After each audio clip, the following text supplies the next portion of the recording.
Voilà. Pour l'instant, donc, nous avons un projet de publication qui concernera l'histoire et le fantastique, et c'est-à-dire c'est l'anthologie dont nous avons parlé avec L'Aigle et le Loup de Stéphane qui passera dans cette anthologie. Tu peux nous en dire deux mots, Stéphane? En fait, tout a commencé aussi d'un atelier d'écriture. On s'était réunis au nombre de 4 auteurs, moi, R, Constant, Églantine. Et comment elle s'appelle? Elle a encore la quatrième. Comment elle s'appelle encore l'autre Elisabeth. participante? Moi, Elisabeth. Et ça fait cinq. Elisabeth. Donc, nous sommes enfin bon. C'était un atelier d'écriture regroupant 5 personnes, tous fans de fantaisie à des degrés divers et qui voulaient raconter eux-mêmes leur propre histoire.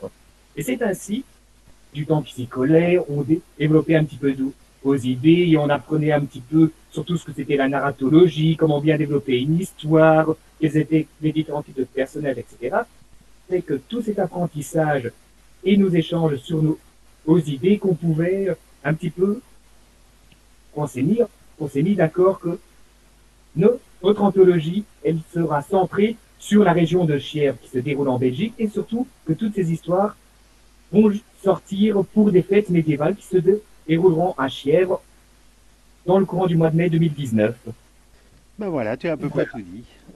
Donc en fait, c'est notre première anthologie en réalité, puisque nous allons en faire maintenant une deuxième sur les dystopies, qui est également de l'histoire, mais plus tournée vers le futur que le passé. Oh, ça dépend. Enfin bref, ça c'est encore un autre débat, je crois.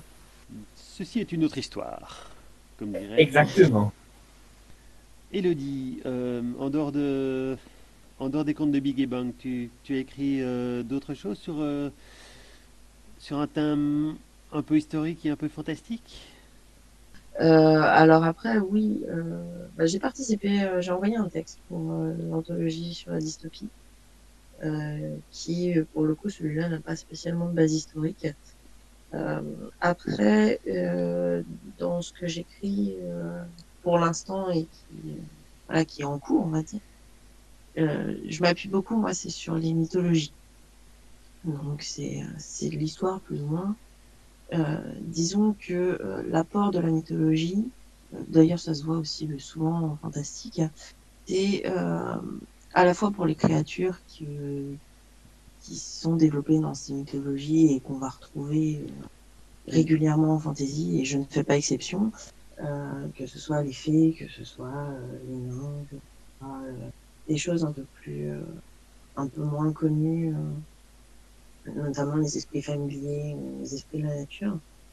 Euh, et c'est aussi une certaine idée de la divinité avec des, un certain polythéisme, avec un panthéon assez important qui va à la fois entraîner des cultes et la mise en place de rituels particuliers au sein des sociétés, et aussi qui va avoir une retombée politique, un peu comme c'était le cas d'ailleurs dans l'Antiquité, où la religion était à la fois du domaine privé et influait sur le quotidien de tout le monde, et en même temps avait une portée politique et une utilisation politique. Et c'est vrai que c'est ce genre de choses qui m'intéresse aussi dans ce que j'écris. Tu parles de quelle mythologie en particulier dans ce que tu écris? Dans ce que j'écris, ça s'appuie plus sur les mythologies classiques quand même. Je suis plus versée sur les mythologies grecques, mais je ne renie pas des influences celtes et scandinaves quand même qui se ressentent aussi, notamment voilà dans l'importance de la nature notamment, qui se retrouve beaucoup plus chez les Celtes que chez les Grecs et les Romains. C'est là qu'on voit Euh, clairement la distinction que l'une était une civilisation vraiment tournée vers les villes et l'autre oui, c'était plutôt une civilisation tournée vers tout ce qui était plutôt le culte de la nature, tout ce qui était plutôt voilà. vers la nature. Donc déjà bien deux grandes différences de point de vue sur le On, monde quand même. Là, c'était deux organisations qui étaient radicalement différentes, et c'est vrai que ça se ressent au niveau mythologique, mais on arrive quand même à faire des recoupements Et ça permet après d'imaginer un univers avec sa propre mythologie qui arrive un peu à réunir ces différents courants parce que finalement, il y a toujours des thèmes, voilà, qui traversent les époques, qui traversent les mythologies. Je pense notamment au voyage, à cette figure un peu, enfin, héroïque, c'est peut-être un bien grand mot, mais à l'individu qui va plus ou moins se retrouver choisi un peu malgré lui et qui va être obligé d'abandonner des choses, euh, accomplir le devoir avec son devoir, avec toujours cette idée derrière du qu'est-ce qu'on doit aux autres, qu'est-ce qu'on doit à la société, qu'est-ce qu'on doit à, euh, à cette fameuse prophétie, est-ce qu'il y a vraiment un destin à accomplir et est-ce qu'au fond, voilà, il serait pas plus simple de rester chez soi et d'oublier tout ça Là, tu es et en train on en revient. d'évoquer le Campbell Le mythe de Campbell. avec le voyage de Oui, héros, oui, qui... je rejoins. Oui, mais Mm, c'est tout à fait mm, pertinent, donc, puisque en fait, un des méga grands thèmes des récits de fantastique actuels, c'est ça. c'est le Mm, voyage initiatique que Campbell a très bien théorisé avec son voyage en 12 étapes, mm. qui vient d'ailleurs directement d'un récit mythologique, Oui, puisque, on sauf erreur de retrouve ma ça. part, c'est le héros de Campbell, c'est Gilgamesh, le roi d'Uruk, Mm, qui part à la recherche de la plante magique qui rend immortel et qui traverse des contrées étrangères, rencontre des créatures fabuleuses, euh, et finit par rentrer chez lui avec la plante magique qu'il perd en cours de route. Donc mm. voilà, pour ceux qui ne connaissent pas le mythe, Bonhomite. oui, j'allais pas dire le mythe, mais surtout la théorie de Campbell, c'est surtout que, que les 12 étapes du voyage de Gilgamesh servent en fait de point de départ à toutes les mythologies du monde, Mm. et, et il y a tous les récits du monde, entre guillemets, ce qui est un petit peu exagéré, même s'il y a une influence certaine du mythe de Gilgamesh dans d'autres mythologies, par exemple les 12 travaux d'Hercule, Ah tiens. c'est Oui. aussi une influence directe de Gilgamesh. Et sur les récits plus modernes, apparemment Star Wars reprend C'est connu.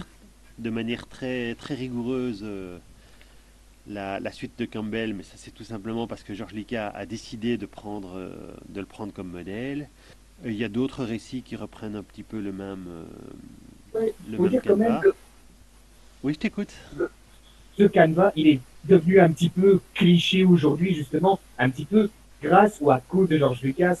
Parce que justement, avec le succès qu'a été Star Wars, on lui a tous demandé comment t'as fait. Il a cité évidemment sa source d'inspiration. Du coup, hop, Du coup, c'est devenu Oui. un un schéma livre découpé obligatoire. scénarisé. Ah, Oui, oui. schéma obligatoire.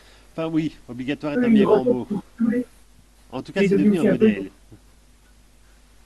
Je- une recette, quoi. Oui, oui. Après, voilà, je pense pas que ce soit un schéma obligatoire. On trouve pas à chaque fois les 12 étapes partout, mais je pense que au-delà de ça, le mythe du voyage initiatique, enfin le thème du voyage initiatique est assez universel. Ça correspond au fait, voilà, de grandir, de quitter l'enfance, de passer dans l'âge adulte, est-ce qu'on doit rester sur place ou est-ce qu'on doit partir.